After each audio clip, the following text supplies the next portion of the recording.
Taste the Daily. Villupuram மாவட்டம் மேல்மலையனூரில் பெஞ்சல் புயல் நிவாரண நிதி வழங்கக் கோரி அதிமுக சார்பில் கண்டன ஆர்ப்பாட்டம் நடைபெற்றது. மேல்மலையனூர் வடக்கு தெற்கு ஒன்றிய செயலாளர்கள் புண்ணியமூர்த்தி, பாலகிருஷ்ணன் ஆகியோர் தலைமையில் ஏராளமான கழக நிர்வாகிகள் கலந்து கொண்டு அரசுக்கு எதிராக முழக்கங்களை எழுப்பினர்.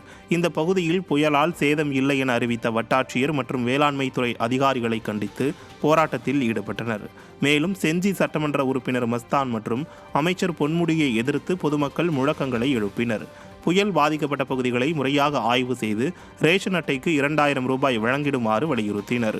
இது தொடர்பாக நடவடிக்கை எடுக்கவில்லை எனில் அதிமுக மாநிலங்களவை உறுப்பினர் CV சண்முகம் தலைமையில் மாபெரும் உண்ணாவிரத போராட்டத்தில் ஈடுபடுவதாக அறிவித்தனர். திண்டுக்கல் மாவட்டம் வேடசந்தூர் அருகே அரசு பேருந்து பள்ளத்தில் சிக்கியதால் பயணிகள் அவதியடைந்தனர்.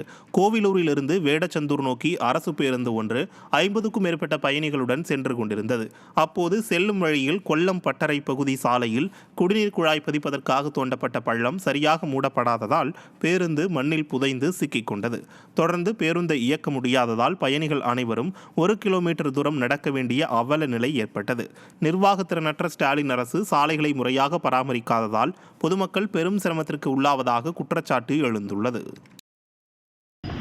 அப்படியே விட்டுட்டாங்க. இந்த ஆரம்பிச்ச டிரைவர் கவனம் இல்லாமல் அந்த பள்ளத்தில் கொண்டு உள்ளே விட்டாங்க. ஒன்று அதுக்கப்புறம் இந்த ஸ்கூல் பிள்ளைய போகிறோம், ஸ்கூல் பிள்ளைகளோட அப்படி தாண்டி நிற்கிது. இதுக்கு காரணம் ஆரம்பிச்சு பேருந்து வச்சுக்கிறவும் சரியாக மூடாங்க. 2 பேர்த்தோட கவனக்குறைவுனால இது